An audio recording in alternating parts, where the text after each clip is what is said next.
Hello dear student, welcome to my YouTube channel. तो आज हम लोग देखने जा रहे हैं जेक बोर्ड क्लास 10 का सब्जेक्टिव के प्रश्न किस तरह का पूछा जाएगा और आपको किस तरह से लिखना है ताकि आपको पूरा का पूरा नंबर मिल सके। तो देखिए, इससे पहले आपको हम ऑब्जेक्टिव करवा दिए हैं। जो भी 3 सेट ऑब्जेक्टिव करवाए हैं उसको ध्यान से देख लीजिए। बहुत ही इंपॉर्टेंट प्रश्न है, वहां से आपको डायरेक्ट एग्जाम में पूछा जा सकता है। जरूरी नहीं है कि आपका सभी प्रश्न वहीं से पूछा जाए, वहां से कई प्रश्न है जो कि आपके एग्जाम में डायरेक्ट देखा जा सकता है। और अभी जो हम लोग बात करने वाले हैं वो सब्जेक्टिव के बारे में बात करने वाले हैं। तो बिल्कुल वीडियो को लास्ट तक जरूर देखिए ताकि आपका एक भी नंबर कटे ना। जिनका तैयारी हुआ है उनका तो और भी अच्छा, जिनका नहीं हुआ है तो उनको बिल्कुल घबराना नहीं है। इस वीडियो को लास्ट तक देखना है। आपको जो ट्रिक देने वाले हैं उस ट्रिक से आपको बिल्कुल एग्जाम में फोड़ के आना है। तो चलिए स्टार्ट करते हैं। सबसे पहला नंबर प्रश्न की ओर बढ़ते हैं। देखिए, आपको देगा अति लघु प्रश्न देगा। प्रश्न आपको देगा 8 को प्रश्न देगा। 8 को प्रश्न में से किन्हीं 6 प्रश्न का उत्तर देना है। अगर आप 6 प्रश्न का उत्तर देते हैं तो आपको 6 गुना 12 नंबर मिल जाएगा। और किस तरह से उत्तर देना है ताकि आपका जो है एक भी नंबर कटे नहीं और आप एग्जाम में बिल्कुल गर्दा नंबर ला सके। तो आज हम लोग देखने वाले हैं जो प्रश्न है ये आपका मॉडल पेपर से लिया गया प्रश्न है। तो आप इसको बिल्कुल वायरल नहीं समझिएगा, आपको हम बताने के लिए लेके आए हैं। इस प्रश्न को एक बार ध्यान से देख लीजिए।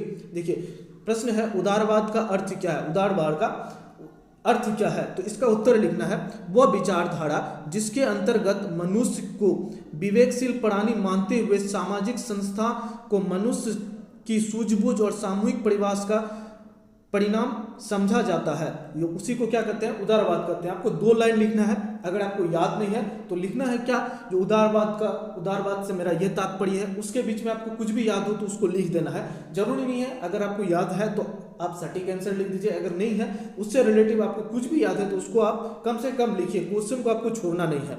चलिए बढ़ते हैं, देखते हैं दूसरा नंबर प्रश्न की ओर। दूसरा नंबर प्रश्न में है नारीवाद आंदोलन से क्या समझते हैं। नारीवाद आंदोलन जो हुआ था उससे क्या समझ मिलता है। तो देखिए, महिलाओं को भी समान मनुष्य माना जाए। जो महिलाएं थी उनको पहले ना दूसरा इसमें देखा जाता था। तो नारीवाद से जो एक आंदोलन हुआ था जिसके कारण उनको समाज में इज्जत मिला, वो उनका मांग था। उनकी गरिमा, स्वतंत्रता, समानता उनके जैविक आधार पर ना होकर उनके व्यक्ति रूप से होनी चाहिए, ये उनकी नारीवाद में मांग थी, जो उनका पूरा हुआ नारीवाद के तहत। तो अगर आपको याद नहीं है, मान लीजिए नारीवाद आपसे प्रश्न पूछ दिया है, अगर याद नहीं है तो नारीवाद से मेरा तात्पर्य यह है, कम से कम इतना लाइन जरूर लिखिए ताकि आपका एक लाइन उससे पूरा हो जाए। और भी अगर कुछ भी नारीवाद से याद है आपको, वो बड़े हैं, उसको आप लिख दीजिए। जरूरी नहीं है कि आपको सटीक ही लिखना है। अगर जिनको याद नहीं है और जिनको याद है तो बिल्कुल आपको सटीक लिख देना है। आपका बिल्कुल, आपको जो तैयार नहीं किए हैं उनको भी अच्छा नंबर आएगा ताकि आप इस तरह से लिख के आए। चलिए बढ़ते हम लोग देखते हैं तीसरा नंबर प्रश्न की ओर।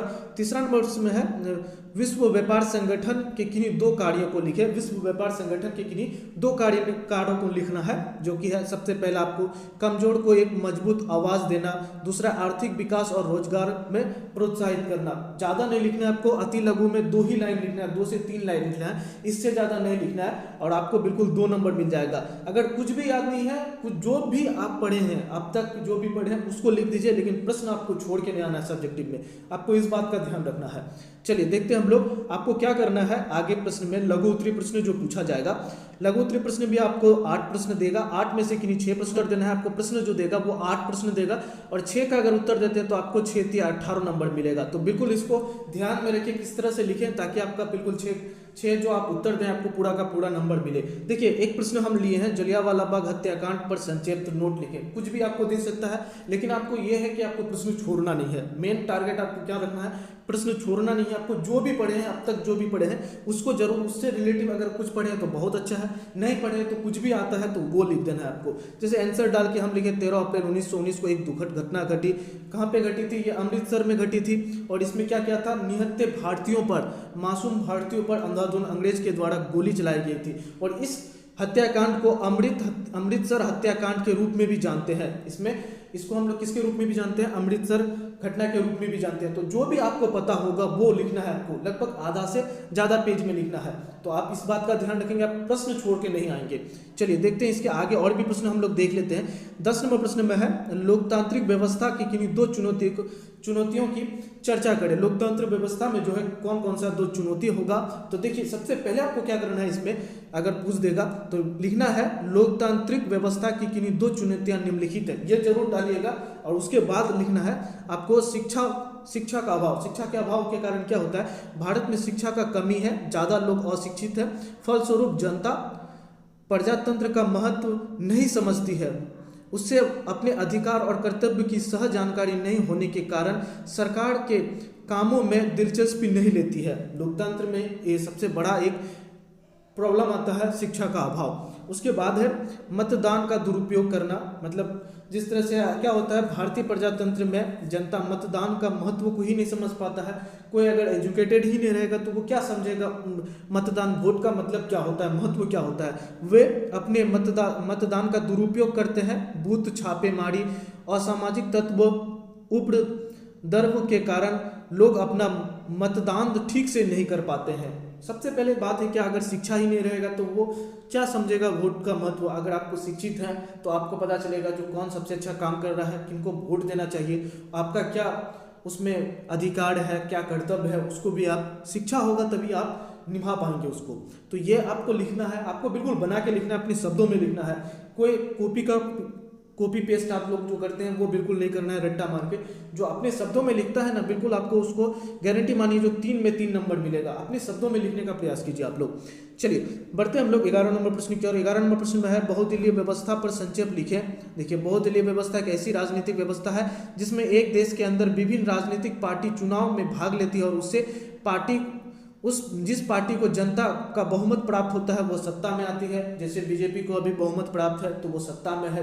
इससे पहले जब कांग्रेस की सरकार थी तो उसके पास बहुमत था, तो वो अपना इस तरह से लिखना है। जैसे अभी उदाहरण दे देना है आपको, जैसे भारतीय जनता पार्टी के पास बहुमत है तो वो अपना सरकार बना रही है, केंद्र में सरकार चलाती है। तो ये एक बहुदलीय व्यवस्था पर एक बात है कि बहुत दलों को वो अपने साथ लेकर के चलता है। जैसे रामविलास पासवान का, उनके बाद और भी कई पार्टियां हैं जिनको वो अपने साथ लेकर के अपना सत्ता बनाता है। उनके पास तो बहुमत है लेकिन फिर भी वो अपने संग साथियों को लेकर के भी चलता है। तो ये एक बहुदलीय व्यवस्था का उदाहरण है। इसी तरह आपको बना करके लिखना है, बिल्कुल कोई भी आपको किताबी लैंग्वेज नहीं लिखना है। चलिए आगे बढ़ते हैं हम लोग दीर्घ में देख लेते हैं। देखिए दीर्घ में तो एक आपको मैप देगा, मैप का तैयारी आप लोग कर लीजिएगा। अगर नहीं किए तो अभी के टाइम पे और तैयार, उसके अलावा जो और अदर में पूछेगा उसको बना देना है आपको। जरूरी नहीं उसी में घुस के रहना है, कुछ और भी पूछ सकता है उसमें, अथवा में दिया हुआ रहेगा तो उसको बना देना है। तो आप ज़्यादातर मैथ में उसमें फोकस नहीं करना है, जो आप वो जानते हैं वही बनाना है। ज़्यादातर आपको मैथ में अभी के टाइम में और तैयारी भी नहीं होगा, जिनका हो गया है वो अपना लिख सकते हैं। देखिए 12 नंबर प्रश्न में आपका है राजनीतिक दलों के सुधार के उपाय लिखें। तो देखिए सबसे पहले आपको क्या करना है राजनीतिक दलों के सुधार के निम्नलिखित उपाय हैं। देखिए सबसे पहला हम जैसे दिए हैं इसी तरह आप लिख सकते हैं। रोमन नंबर डाल करके आप लिखेंगे ना, जितना अच्छा कॉपी रहेगा उतना अच्छा आपको नंबर मिलेगा।